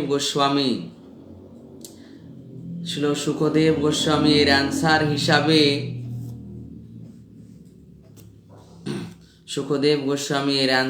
উত্তর হিসাবে তিনি ভাগবতে আমরা 2য় স্কন্ধে এটা শুরুতে পাব, তস্মাদ ভারত সর্বাত্মা ভগবান ঈশ্বরো হরি শ্রোতব্য কীর্তিতব্যস্য স্মর্তব্যস্য স্থাবয়ম। যে হে ভারত কুল প্রদীপ পরীক্ষিত, সর্বাবস্থায় মানুষের করণীয় শ্রীহরির বিষয়ে শ্রবণ করা, শ্রীহরির বিষয়ে কীর্তন করা, সর্বাত্মা শ্রীহরির বিষয়ে স্মরণ করা, সেই ভগবান শ্রীহরি অর্থাৎ শ্রীকৃষ্ণের ভজন করা, এবং কি করা উচিত নয় সেই প্রসঙ্গে তিনি গৃহমেধীদের জীবন উদ্ধৃত করে বলেছিলেন যে কখনো গৃহমেধীদের মতো জীবন যাপন করা উচিত নয়। যারা ভগবানকে ত্যাগ করে কেবল সংসার জীবন নির্বাহ করছে, ভগবানকে বাদ দিয়ে যারা সংসার জীবন নির্বাহ করছে, যাদের হাজারো প্রশ্ন কিন্তু কোনো কৃষ্ণ বিষয়ক জিজ্ঞাসা নেই, তাদের মধ্যে কৃষ্ণ কথা শ্রবণের আগ্রহ নেই, যারা কেবল রাত্রিকালী নিদ্রায় বা রতিক্রিয়ায় এবং দিবাভাগ কুটুম্ব ভরণের জন্য অর্থোপার্জনে ব্যয় করে, সেই সমস্ত গৃহমেধীদের জীবন যাপন করা উচিত নয়। এই কি উচিত নয় প্রসঙ্গে এই উত্তর দিয়েছিলেন যে গৃহমেধীদের মতো জীবন যাপন করা উচিত নয়। কি শ্রবণ করা উচিত? শ্রীহরির কথা। কি কীর্তন করা উচিত? শ্রীহরির কথা নাম। কি স্মরণ করা উচিত? শ্রীহরির লীলা, শ্রীকৃষ্ণের লীলা। কি ভজন করা উচিত? শ্রীকৃষ্ণের ভজন করা উচিত। কি করা উচিত নয়? গৃহমেধীদের মতো জীবনযাত্রা করা উচিত নয়। এইভাবে সেই সুখদেব গোস্বামী তিনি পরীক্ষিত মহারাজকে বলেছিলেন যে হে পরীক্ষিত, আপনাকে কিছুই করতে হবে না এরপর। মানে আগেকার মুনি ঋষিরা যা বর্ণন করেছিলেন যে তুমি দান করো, ব্রহ্মানুসন্ধান করো, প্রায়শ্চিত্ত করো, এসব আপনাকে কিছুই করতে হবে না। আপনি কেবল এখানে বসে এই আমার পরিবেশিত এই শ্রীমদ্ ভাগবত কথা কেবল শ্রবণ করুন, এতেই আপনার সমস্ত অভীষ্ট পূরণ হবে। হে পরীক্ষিত, আপনি কেবল এই শ্রীমদ্ ভাগবত কথা নিবিষ্ট চিত্তে সাবধানতা অবলম্বন করে শ্রবণ করুন, এতেই আপনার সর্বভীষ্ট পূর্ণ হবে। এই বলে সুখদেব গোস্বামী পরীক্ষিত মহারাজের প্রশ্নে অত্যন্ত আনন্দিত হয়ে মঙ্গলাচরণ না করেই ভাগবত কথা বলতে শুরু করে দিয়েছিলেন। কেননা কৃষ্ণ কথায় সেই গুরুদেব মানে পরীক্ষিত সুখদেব গোস্বামী তিনিও এত আকর্ষিত হয়েছিলেন যে কেউ তাকে কৃষ্ণ কথা বলার জন্য প্রশ্ন করেছেন, তিনি এত আনন্দিত হয়েছেন যে মঙ্গলাচরণ করতে মনে নেই। তো তিনি পরবর্তীতে গিয়ে তার মনে হচ্ছে, তারপর তিনি মঙ্গলাচরণ করলেন, কিন্তু ভাগবত কথা পরিবেশন করে। এইভাবে আবিষ্ট হয়ে তিনি কৃষ্ণ কথা বর্ণন শুরু করেছিলেন। আর পরীক্ষিত মহারাজকে বলেছিলেন যে তুমি কেবল এই ভাগবত শ্রবণ করো, আর তোমাকে কিছু করতে হবে না। তো সেই পরীক্ষিত মহারাজ সেই ভাগবত শ্রবণ করার পর আর কোনো কিছু সত্যি করেননি। ওই ভাগবত শ্রবণের প্রভাবেই তিনি কৃষ্ণের চিন্তায় মনকে নিবিষ্ট করেছিলেন। আর ওই সময়ের মধ্যে তার মাতা উত্তরা দেবী কিছুক্ষণের জন্য পরীক্ষিত মহারাজের কাছে এসেছিলেন। তো পরীক্ষিত মহারাজের কাছে সুখদেব গোস্বামীর কৃত ভাগবত কথা একটু শ্রবণ করতে চেয়েছিলেন। তো সেখানে পরীক্ষিত মহারাজ অতি সংক্ষেপে কয়েক মুহূর্তের মধ্যে, কিছু সময়ের মধ্যে তার মাতা উত্তরা দেবীকে এই ভাগবতের কথা একটু বলেছিলেন। তো সেটা লঘু ভাগবতামৃতে উল্লেখ আছে।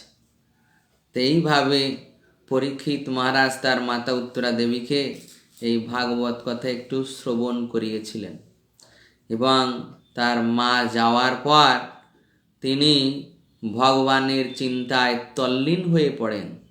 আর সেই অবস্থায় ভগবানের চিন্তা করতে করতে তার অন্তরাত্মা শ্রীকৃষ্ণের লীলায় প্রবিষ্ট হয়ে গিয়েছেন। পরীক্ষিত মহারাজ শরীর ছেড়ে দিয়ে শ্রীকৃষ্ণের ধামে শ্রীকৃষ্ণের লীলায় প্রবেশ করে গিয়েছেন, আর তার কেবল শরীরটি এই জগতে আছে। আর ওই সময়ে তক্ষক নাগ তিনি ফলের মধ্যে ছিদ্র করে সেই ফলের মধ্য থেকে পরীক্ষিত মহারাজের ওই সভায় এসে ফলের মধ্য থেকে বের হয়ে ওই পরীক্ষিত মহারাজের শরীরকে দংশন করেছিলেন। পরীক্ষিত মহারাজের শরীরকে যখন দংশন করেন, তখন পরীক্ষিত মহারাজের সমগ্র শরীর জ্বলতে শুরু করে, অগ্নিতে জ্বলতে শুরু করে। আর কিছুক্ষণের মধ্যেই সেই শরীর ভস্মীভূত হয়ে যায়। তো এই ঘটনা জানতে পেরে, এর আগেই কিন্তু পরীক্ষিত মহারাজ তিনি ভগবানের লীলায় প্রবেশ করে গিয়েছেন, অর্থাৎ শ্রীকৃষ্ণের ধামে তিনি পৌঁছে গিয়েছেন। আর তার যে শরীর পড়েছিল, যেটাকে অগ্নিতে অন্ত্যেষ্টিক্রিয়া করতে হতো, সেটা এসে এই তক্ষক সেই কাজটি করলেন। তো দেখুন, ভগবত কথা শ্রবণের প্রভাবে তিনি আগেই ভগবত ধাম চলে গিয়েছেন। কিন্তু পরীক্ষিত মহারাজের পুত্র জন্মজয় আদি তারা মনে করেছিলেন যে হয়তো এই তক্ষক নাগের দংশনে তাদের পিতা দেহ ত্যাগ করেছেন। এই জন্য সেই জন্মজয় তিনি তৎকাল সর্পনিধন যজ্ঞ শুরু করলেন। সর্পনিধন যজ্ঞ, যে এই সর্প আমার পিতাকে সংহার করেছে, অতএব এই জগতে আমি আর সর্পদের রাখবো না, সর্পদের সব অগ্নিতে ভস্মীভূত করব। তাই তিনি সর্পনিধন যজ্ঞ শুরু করলেন। মুনি ঋষিদের দ্বারা অত্রিমুনির নেতৃত্বে এই সর্পনিধন যজ্ঞ শুরু হয়। তা সেই যজ্ঞে এইভাবে সর্পদের নাম উচ্চারণ করে করে আহুতি প্রদান করা হচ্ছে। তখন জন্মজয় বলছেন, আপনারা তক্ষককে আহ্বান করুন। তখন ব্রাহ্মণগণ ওই যজ্ঞে তক্ষককে আহ্বান করেছে যে সে যেন এই অগ্নিকুণ্ডে এসে প্রাণ বিসর্জন দেয়, আহ্বান করেছেন। আর তক্ষক ছিল দেবরাজ ইন্দ্রের মিত্র। তক্ষক কি করেছেন? দেবরাজ ইন্দ্রের সভায় গিয়ে তার সিংহাসনের তলে সিংহাসন পেঁচিয়ে ধরে বসে আছেন। আর ওদিকে এই যে যজ্ঞে আহ্বান করা হচ্ছে, ওই সিংহাসন কম্পন হচ্ছে। তখন মুনি ঋষিরা জন্মজয়কে বলছেন যে হে মহারাজ, তক্ষক এইভাবে দেবরাজ ইন্দ্রের শরীর মানে সিংহাসনকে জড়িয়ে আছে, সে কিছুতে আসতে চাইছে না। তখন জন্মজয় বলছেন, দেবরাজ ইন্দ্রের সহিত তক্ষককে এই যজ্ঞে আনা হোক। তখন মুনি ঋষিরা ওই আবাহন করেছেন যাতে দেবরাজ ইন্দ্র সহ ওই তক্ষক নাগ এসে এই অগ্নিকুণ্ডে প্রাণ বিসর্জন দেয়। এইভাবে মন্ত্র উচ্চারণ করে যজ্ঞে আহুতি প্রদান করা হয়েছে। হুঙ্কার ধ্বনি দিয়ে মনীষীরা আহুতি প্রদান করছেন, আর তক্ষক সহিত দেবরাজ আসনে বসে আছেন। ওই অবস্থায় উড়ে চলে আসছেন ওই অগ্নিকুণ্ডে পড়ার জন্য। তখন ব্রহ্মাজি ব্যাসদেব মুনি এনারা সব চলে এসেছেন। এনারা এসে বলছেন, হে বৎস, এই যজ্ঞ বন্ধ করো। ব্যাসদেব তখন জন্মজয়কে বলছেন যে হে বৎস, তোমার পিতা এইভাবে সর্পের দ্বারা নিহত হয়নি। তোমার পিতা স্বধাম গমন করেছেন, ভগবত ধাম চলে গিয়েছেন। পরীক্ষিত মহারাজ যে ভগবত ধাম গিয়েছেন, দিব্য দৃষ্টিতে ব্যাসদেব তার জন্মজয়কে দর্শন করালেন। তারপর জন্মজয় এই সর্পনিধন যজ্ঞ বন্ধ করলেন। তিনি দেখলেন যে তার পিতা ভগবত ধাম ফিরে গিয়েছে। এইভাবে সেই ব্যাসদেবের কৃপায় জন্মজয় তিনি এইভাবে তার পিতার দর্শন করে তিনি আশ্বস্ত হলেন এবং পিতার মুখনিসৃত বাণী শ্রবণ করলেন যে তিনি ভগবত ধাম প্রবিষ্ট হয়েছেন। তাই তিনি সানন্দে এই যজ্ঞ বন্ধ করলেন। এইভাবে পরীক্ষিত মহারাজ তিনি যে ভাগবত কথা শ্রবণের মাধ্যমে ভগবত ধাম প্রবিষ্ট হয়েছিলেন তার প্রমাণ এই ভাগবত।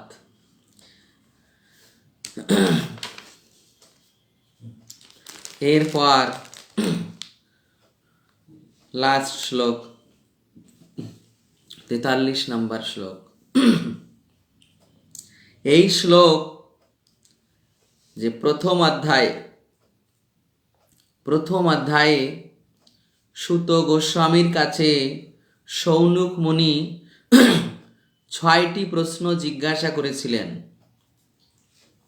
সেই 6টি প্রশ্নের মধ্যে সর্বশেষ প্রশ্নের উত্তর সুত গোস্বামীর কাছে সৌনক মুনি প্রশ্ন করেছিলেন। প্রথম প্রশ্ন যে সমস্ত মানুষের পরম ধর্ম কি? প্রথম প্রশ্ন করেছিলেন সমস্ত মানুষের পরম ধর্ম কি? দ্বিতীয় প্রশ্ন করেছিলেন সমস্ত শাস্ত্রের সারমর্ম কি? তৃতীয় প্রশ্ন করেছিলেন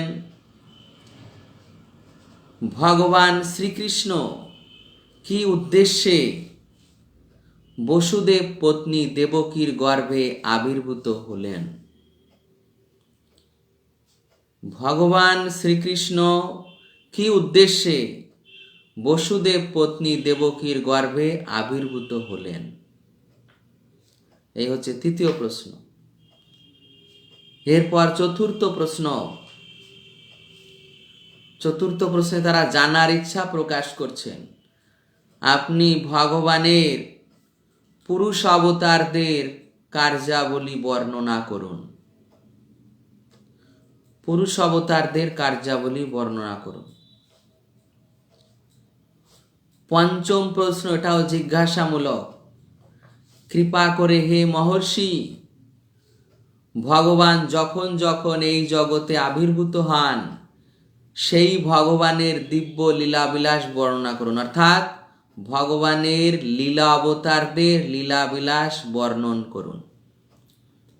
এই পঞ্চম প্রশ্ন হচ্ছে ভগবানের লীলা অবতারদের লীলাবিলাস বর্ণন করুন। এরপর ষষ্ঠ প্রশ্ন, ভগবান শ্রীকৃষ্ণ যখন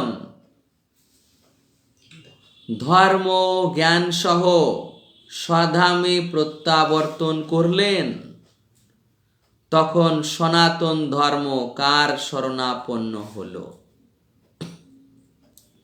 ভগবান শ্রীকৃষ্ণ যখন ধর্ম জ্ঞান সহ স্বধামে প্রত্যাবর্তন করলেন তখন সনাতন ধর্ম কার শরণাপন্ন হল? এই ষষ্ঠ প্রশ্ন। এই ষষ্ঠ প্রশ্নের উত্তর এই প্রথম স্কন্ধের এই তৃতীয় অধ্যায় এই 43 নম্বর শ্লোকে তিনি প্রদান করছেন। প্রশ্ন ছিল যে ভগবান শ্রীকৃষ্ণ যখন ধর্ম তত্ত্বজ্ঞান সহ স্বধামে প্রত্যাবর্তন করলেন তখন সনাতন ধর্ম কার শরণাপন্ন হল? এই প্রশ্নের উত্তর এই 43 নম্বর শ্লোকে। কৃষ্ণে স্বধামোপগতে ধর্ম জ্ঞানাদিবিষহ কলৌ নষ্টাদৃশামেষ পুরাণর্কধুনোদিত। শ্রীকৃষ্ণ যখন তার লীলা সংবরণ করে ধর্ম তত্ত্বজ্ঞান সহ নিজ ধামে গমন করলেন তখন সূর্যের মতো উজ্জ্বল এই পুরাণের উদয় হয়েছে। কলিযুগের অন্ধকারে অন্ধকারাচ্ছন্ন মানুষ, ভগবত দর্শনে অক্ষম মানুষেরা এই পুরাণ থেকে আলোক প্রাপ্ত হবে। অর্থাৎ কৃষ্ণ যখন স্বধামে ফিরে গেলেন তখন সনাতন ধর্ম কার শরণাপন্ন হয়েছে? এই শ্রীমদ্ ভাগবতের। সনাতন ধর্ম এখন কার শরণাপন্ন হয়েছে? শ্রীমদ্ ভাগবতের। তাই এখানে বলছে যে সূর্যের মতো উজ্জ্বল। শাস্ত্রে কৃষ্ণকে সূর্যের সঙ্গে তুলনা করা হয়েছে। কৃষ্ণ হয় সূর্য সম, মায়া অন্ধকার, যথা কৃষ্ণ তথা নাহি মায়ার অধিকার। আর এখানে সেই শ্রীকৃষ্ণের বাংময়ের বিগ্রহ ভাগবতকে সূর্যের সঙ্গে তুলনা করা হয়েছে। সূর্যের মতো উজ্জ্বল এই পুরাণের উদয় হয়েছে। কলিযুগের অন্ধকারে আচ্ছন্ন মানুষেরা যারা ভগবত দর্শনে অক্ষম, ভগবত দর্শনে ভগবত তত্ত্বজ্ঞান যাদের নেই, এই অক্ষম মানুষেরা এই পুরাণ থেকে আলোক প্রাপ্ত হবে। এই শ্রীমদ্ ভাগবত থেকে তারা এই ভগবত তত্ত্বজ্ঞানের আলোক প্রাপ্ত হবেন। তো এই শ্লোকে বর্ণন করা হচ্ছে যে কৃষ্ণে স্বধামোপগতে ধর্ম জ্ঞানাদিবিষ। কৃষ্ণ যখন তার লীলা সংবরণ করে ধর্ম তত্ত্বজ্ঞান সহ নিজ ধামে গমন করলেন। কখন গমন করেছিলেন ভগবান?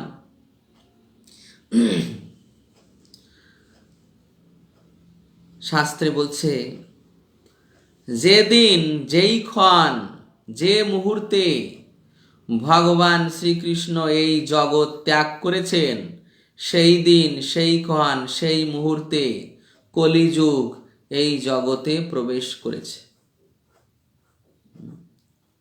কলিযুগ এই জগতে সেই দিন, সেই ক্ষণ প্রবেশ করেছে। অর্থাৎ ভগবান কলিযুগের প্রারম্ভে এবং দাপর যুগের অন্তিমে এই সন্ধিক্ষণে ভগবান এই জগৎ ত্যাগ করেছেন। আর কলি প্রবেশ করেও তিনি পরীক্ষিত মহারাজের জন্য প্রভাব বিস্তার করতে পারেননি। যুধিষ্ঠির মহারাজও তখন ছিলেন। যুধিষ্ঠির মহারাজ ছিলেন, তিনি কলির প্রবেশের বিভিন্ন সংকেত দর্শন করছিলেন। তাই তিনি চিন্তা করলেন, ওই ভীমসেনকে তিনি এই বিষয়ে বর্ণনা করছিলেন যে হে ভীম, আমি আমার সম্মুখে দেখছি যে উল্কাপাত হচ্ছে, তারপর গাবি করুণ স্বরে ডাকছে, দিনের বেলায় পেঁচা উঠছে, শৃগালীরা ডেকে উঠছে। এই রকম ভাবে অশনি সংকেত আমি সব দর্শন করছি। হে ভীম, তাহলে কি কোনো অমঙ্গল ঘটছে? সর্বমঙ্গল স্বরূপ শ্রীকৃষ্ণ কি এই জগৎ থেকে বিদায় নিচ্ছেন? এইরকম আশঙ্কা করছিলেন। এর মাঝে অর্জুন তিনি এসে উপস্থিত হলেন। তো অর্জুনের দুর্দশা দেখে যুধিষ্ঠির মহারাজ তাকে প্রশ্ন করছিলেন যে তোমার এ কেমন অবস্থা, তোমার এই রকম শোক কেন, তুমি এরকম ভেঙে পড়েছ কেন?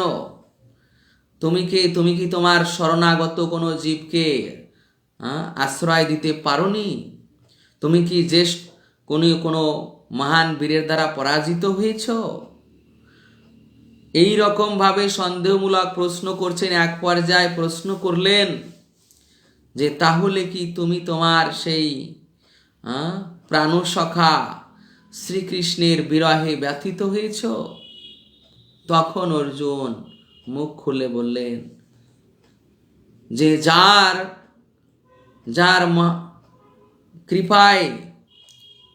কৃপায় আমি দেবসভায় স্থান পেয়েছি, যার কৃপায় আমি সমগ্র দেবতাদের পরাজিত করেছি, যার কৃপায় আমি শিবের কাছ থেকে পাশুপত অস্ত্র লাভ করেছি, যার কৃপায় আমি এই মহাসংগ্রামে ভীষ্ম, দ্রোণ, জয়দ্রথ, কর্ণ আদি বীরদের পরাজিত করে এই রণভূমিকে পার করেছি, সেই আমার প্রাণসখা শ্রীকৃষ্ণ এই জগৎ থেকে বিদায় নিয়েছেন।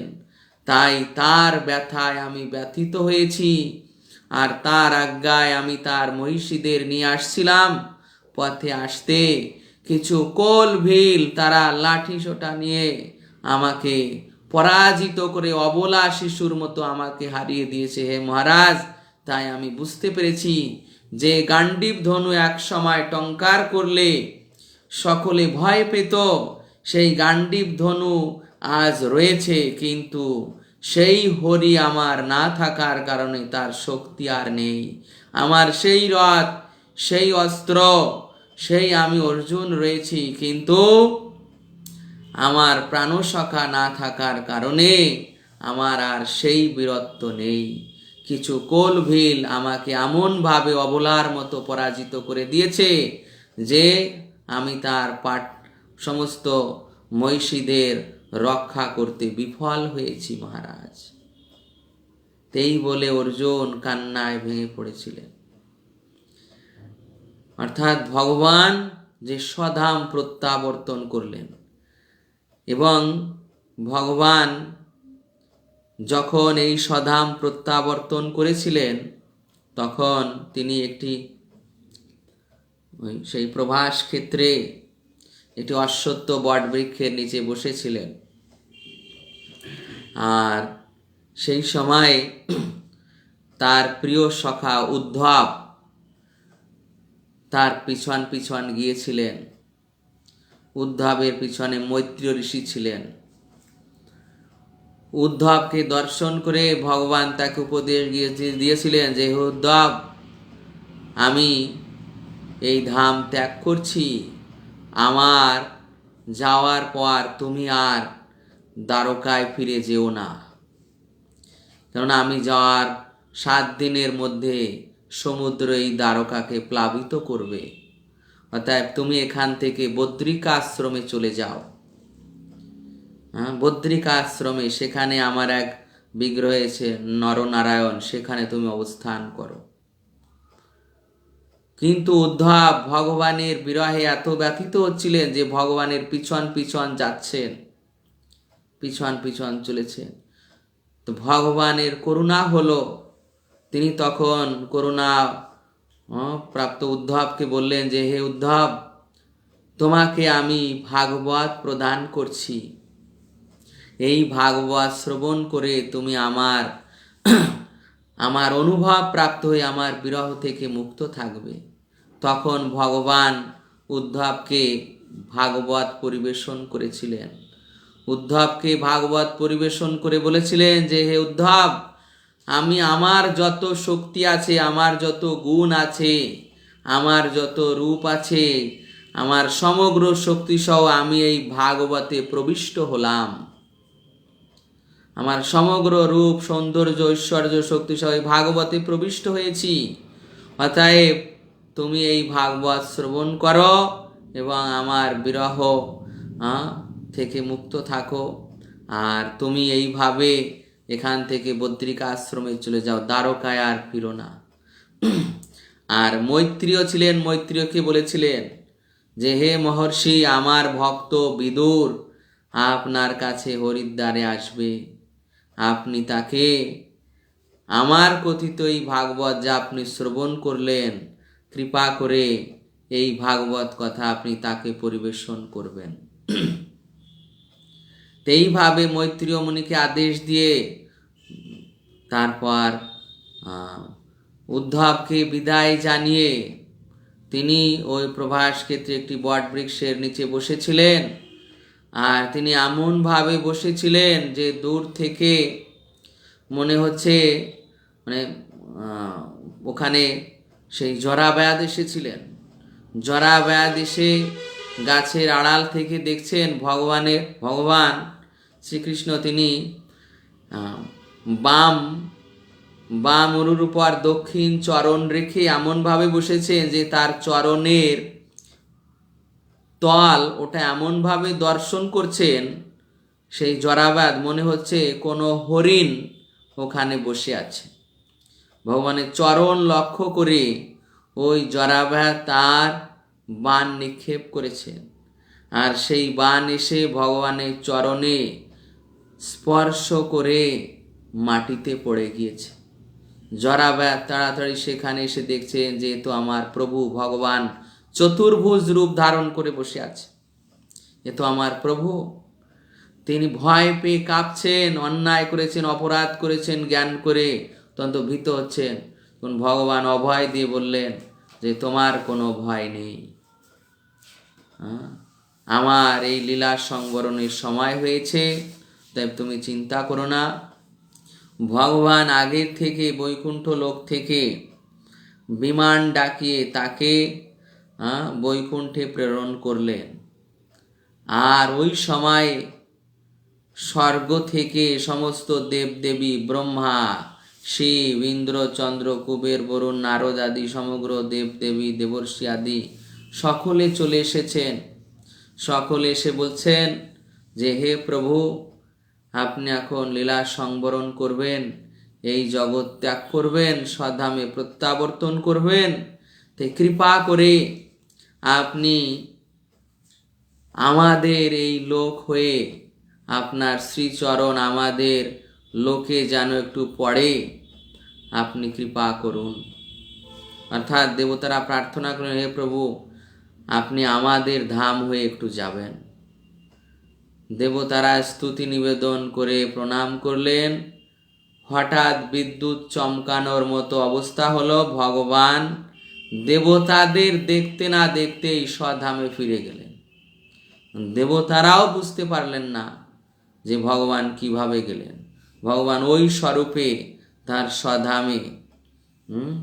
স্বধামে ফিরে গেলেন। এইভাবে যেটা দেবতাদেরও অদর্শনীয়, বিদ্যুৎ চমকিয়েছে, ভগবান স্বধামে ফিরে গিয়েছে। তাই এইভাবে ভগবান স্বধামে প্রত্যাবর্তন করে গিয়েছেন।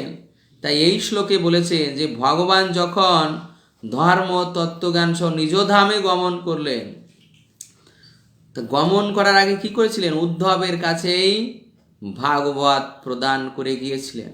আর সেই ভাগবতে তিনি তার সমগ্র শক্তি, সমগ্র ঐশ্বর্য, সমগ্র রূপ, সমস্ত কিছু তিনি ওই ভাগবতে প্রবিষ্ট করে গিয়েছিলেন। তাই এই সেই শ্রীমদ্ ভাগবত হচ্ছে সেই শ্রীকৃষ্ণ স্বরূপ, শ্রীকৃষ্ণের বাংময় বিগ্রহ, যা এই কলিযুগের অন্ধকারে আচ্ছন্ন মানুষের ভগবত তত্ত্বজ্ঞান প্রদান করার পক্ষে সর্বশ্রেষ্ঠ প্রামাণিক গ্রন্থ। কেননা এটা কৃষ্ণ স্বরূপ, কৃষ্ণের সমগ্র শক্তি, সমগ্র রূপ এর মধ্যে আছে। এই জন্য সনাতন ধর্ম, সনাতন ধর্ম মানে কি? সনাতন ধর্ম মানে ভাগবত ধর্ম। সনাতন ধর্ম মানে ভাগবত ধর্ম, অর্থাৎ ভগবান নিজে মুখে যে ধর্ম বর্ণন করেছেন সেটাই হচ্ছে সেই ভাগবত ধর্ম। তো সেই ভাগবত ধর্ম, ভগবত দর্শনে অক্ষম মানুষেরা এই ভাগবত পুরাণ থেকে প্রাপ্ত হবেন। এই সনাতন ধর্ম এই ভাগবতের উপর আশ্রিত। এই ভাগবতেই এই ভাগবত ধর্ম বর্ণিত আছে, যেটা আমরা প্রথম অধ্যায়ে, প্রথম স্কন্ধে দ্বিতীয় অধ্যায়ে 6ষ্ঠ শ্লোকে পেয়েছি। প্রথম প্রশ্ন ছিল সমস্ত মানুষের পরম ধর্ম কি? ওই সেই পরম ধর্ম হচ্ছে ভাগবত ধর্ম। তো ওই প্রশ্নের উত্তরে সৌত গোস্বামী উত্তর দিয়েছিলেন, সবই পুংসাম পরধর্ম যত ভক্তির অধোক্ষজে অহৈতুক প্রতিহতা ইয়াত্মাসু প্রসিদতি। প্রথম স্কন্ধ দ্বিতীয় অধ্যায় 6ষ্ঠ শ্লোক। সমস্ত মানুষের পরম ধর্ম হচ্ছে শ্রীকৃষ্ণের শুদ্ধ ভক্তি করা, যেটা অহৈতুক এবং অপ্রতিহতা। এই হচ্ছে সেই ভাগবত ধর্ম। কেমনের পরিচয়, কেমনের লক্ষণ, এটা 6ষ্ঠ স্কন্ধে যমরাজ স্বয়ং বলছেন তার দূতদের যে, হে আমার দূতগণ, এই ভাগবত ধর্ম এই জগতে আমরা মাত্র 12 জন জানি। স্বয়ম্ভুর নারদ শম্ভু কুমার কপিল মনু প্রহ্লাদ জনক ভীষ্ম বলির বৈয়াসকির বয়ম, ব্রহ্মা নারদ শিব দেবহূতি নন্দন কপিল দেব কুমারগণ, প্রহ্লাদ মহারাজ, তারপর বলি মহারাজ, জনক মহারাজ, পিতামহ ভীষ্মদেব, জনক রাজ, আর আমি। মানে এই 12 জন আমরা, সুখদেব গোস্বামী, আরেকজন হচ্ছে সুখদেব গোস্বামী, এই 12 জন আমরা এই ভাগবত ধর্ম জানি। তখন যমরাজের দূতেরা জিজ্ঞাসা করেছিলেন, হে প্রভু, কৃপা করে আমাদের সেই ভাগবত ধর্ম একটু বলুন, যার থেকে আমরা সাবধান হয়ে যাই যে অজামিলকে আনতে যে আমাদের ভুল হয়েছে তা যেন আর না হয়। তাই কৃপা করে আপনি আমাদের সেই ভাগবত ধর্ম একটু বলুন। তখন যমরাজ বলেন, এতাবানেব লোকস্মিন পুংসাম ধর্ম পরস্মৃত ভক্তিযোগ ভগবতী তন্নাম গ্রহণাদিভি। সেই ভাগবত ধর্ম হচ্ছে এই সমস্ত মানুষের, সেই ভাগবত ধর্ম হচ্ছে সেই শ্রীকৃষ্ণের নাম, সেই শ্রীকৃষ্ণের নাম শ্রবণ করা, কীর্তন করা, স্মরণ করা, এটাই হচ্ছে সেই ভাগবত ধর্ম। তো এই ভাগবত ধর্ম এখন ভাগবতের আশ্রিত। ভাগবতে দ্বিতীয় শ্লোকে বলা হচ্ছে, ধর্ম প্রজ্জিত কৈতবত্র পরম নির্মৎসরাণম শতম বেদ্যম বাস্তবমত্র বস্তু শিবদম তাপত্রয়োন্মূলনম শ্রীমদ্ ভাগবতে মহামুনিকৃতে কিংবা পরৈরীশ্বর সদ্য হৃদ্যবরুদ্যতে অত্র কৃতিভি শুশ্রূষুভিতৎক্ষণাৎ। এই ভাগবতে কৈতব ধর্ম সব বর্জন করা হয়েছে। এই ভাগবতে কৈতব ধর্ম কি? ধর্ম অর্থ কাম মোক্ষ, এই চতুর্বর্গ সব বর্জন করে পঞ্চম পুরুষার্থ শুদ্ধ কৃষ্ণ ভক্তি, কৃষ্ণ প্রেম, এই ভাগবতে রাখা হয়েছে। দেখুন, এই সেই শ্রীমদ্ ভাগবতে সেই পরম ধর্ম প্রকাশিত হয়েছে, যে জন্য এখানে বলা হয়েছে যে কলিযুগের অন্ধকারে আচ্ছন্ন মানুষ তারা এই ভাগবত পুরাণ থেকে সূর্যের আলোক পাবে। তো সেই আলোকই সনাতন ধর্ম, ভাগবত ধর্ম, যেটা ভাগবতে প্রদান করা হয়েছে, যার মাধ্যমে জীবের হৃদয় ভক্তির উদয় হবে।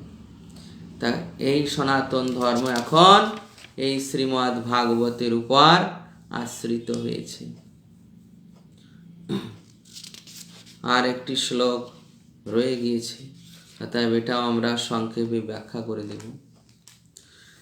তত্র কীর্তিয়ত বিপ্রা বিপ্রর্ষের ভূরিতে যশ অহম চাদ্যগমম তত্র নিবিষ্টস্তদনুগ্রহাৎ সোহম শ্রাবয়াস্যামি যথাধীতম যথামতি। তো এই কথা এখন সুত গোস্বামী সৌনক মুনিকে বলছেন যে, হে তত্ত্বজ্ঞানী ব্রাহ্মণগণ, মানে সৌনকাদি মুনিগণ, মহারাজ পরীক্ষিতের সমক্ষে শুকদেব গোস্বামী যখন শ্রীমদ্ ভাগবত কীর্তন করেন, সুত গোস্বামী সৌনক মুনিকে বলছেন যে, হে সৌনক ঋষি আদিবৃন্দ, পরীক্ষিতের সভায় সুখদেব গোস্বামী যখন এই ভাগবত কীর্তন করেন, তখন নিবিষ্ট চিত্তে আমি মানে সুত গোস্বামী, আমি তা শ্রবণ করেছিলাম। তাই সেই মহান শক্তিশালী বিপ্রর্ষির কৃপায় আমি শ্রীমদ্ ভাগবত হৃদয়ঙ্গম করেছিলাম।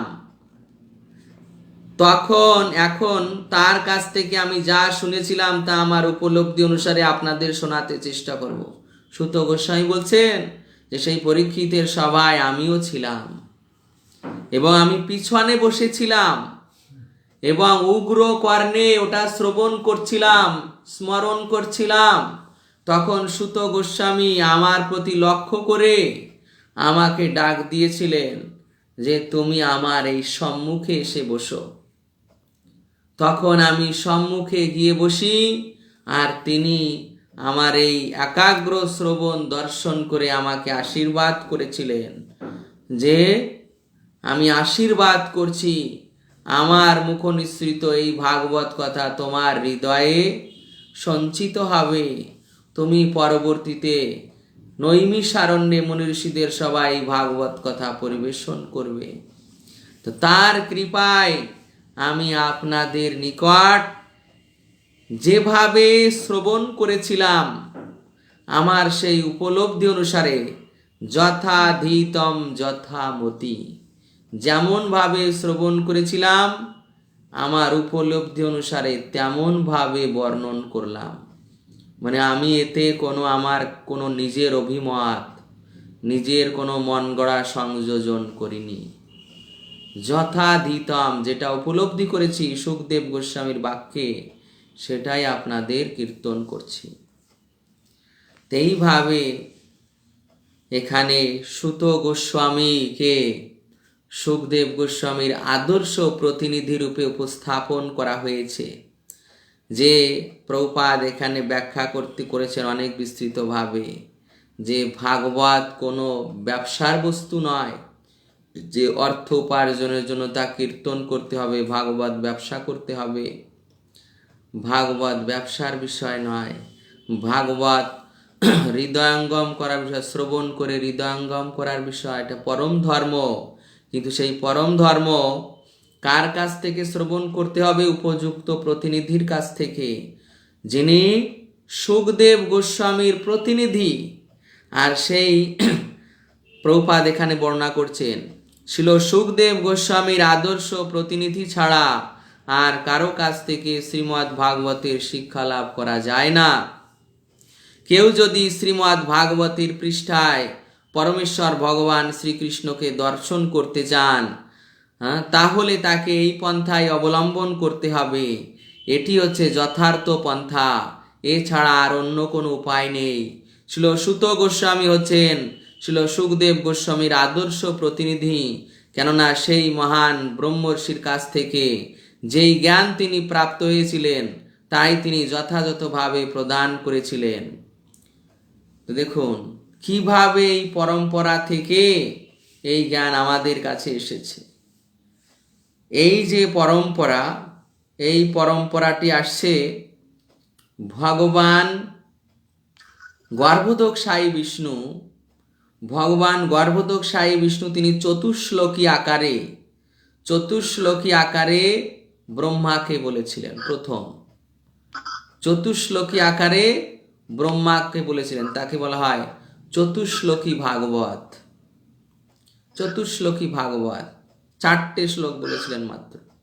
এরপর সেই ব্রহ্মা তিনি পরবর্তীতে তার পুত্র নারদ মুনিকে এই ভাগবত ওই চতুশ্লোককে আরো কিছু শ্লোক সংযুক্ত করে বিস্তৃত করে বর্ণনা করেন নারদ মুনিকে।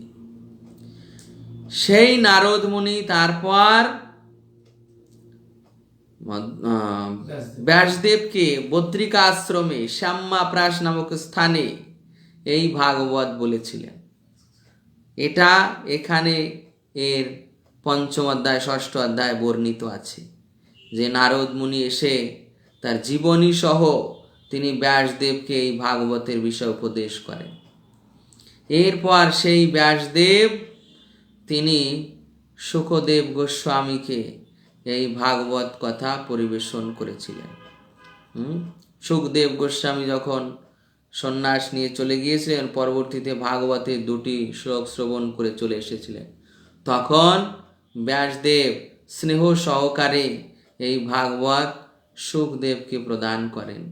সেই সুখদেব গোস্বামী এই পরীক্ষিত মহারাজের প্রয়োপবেশন সভায় তা পরীক্ষিত মহারাজকে প্রদান করেন। সেখানে সুত গোস্বামী অবস্থান করেছিলেন এবং সুখদেব গোস্বামী কৃপা করে সেই ভাগবত আবার সুতের হৃদয়ে প্রদান করেন।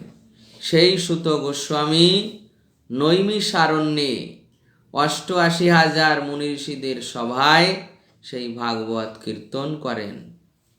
আর এই নৈমিষারণ্যের অধিবেশনের পর, নৈমিষারণ্যে এই ভাগবত অধিবেশনের পর ব্যাসদেব গোস্বামী চিন্তা করেন যে এই কলিযুগের মানুষ আর স্মৃতিতে শাস্ত্র গ্রন্থ রাখতে পারবে না, তাই তিনি এই ভাগবতকে ওই সুত গোস্বামী প্রবচনের পর আবার গ্রন্থে সংকলন করে রেখেছিলেন।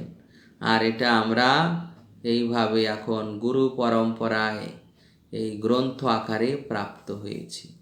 তো এইভাবে আমরা এই জগতে গ্রন্থ আকারে শ্রীমদ্ ভাগবত প্রাপ্ত হয়েছি। যে শ্রীমদ্ ভাগবত শ্রীকৃষ্ণের বাংময় বিগ্রহ, শ্রীকৃষ্ণের সমগ্র শক্তি, সমগ্র সৌন্দর্য, সমগ্র ঐশ্বর্য সব এর মধ্যে ভাগবতের মধ্যে নিহিত। যে ভাগবত হচ্ছে শ্রীকৃষ্ণ স্বরূপ এবং যেখানে পরম ধর্ম সংযোজিত হয়েছে, যে ভাগবতে সনাতন ধর্ম আশ্রিত হয়েছে। এই যে শ্রীকৃষ্ণ যাওয়ার পর সনাতন ধর্ম কার শরণাপন্ন হয়েছে? এই শ্রীমদ্ ভাগবতে। তো এই জন্য ভাগবতের এই বিশেষ মহিমা জ্ঞাত হয়ে সকলেই নিয়মিতভাবে ভাগবত শ্রবণ কীর্তন করবেন এবং অবশ্যই শ্রীমদ্ ভাগবত গ্রন্থ কৃষ্ণ স্বরূপ যা, সেই কৃষ্ণকে, ভাগবত স্বরূপ কৃষ্ণকে আপনাদের গৃহে অবশ্যই রাখবেন। হরে কৃষ্ণ হরে কৃষ্ণ হরে কৃষ্ণ কৃষ্ণ কৃষ্ণ হরে হরে, হরে রাম রাম রাম হরে। জয় জামুল পুরাণ শ্রীমদ্ ভাগবতম কি জয়।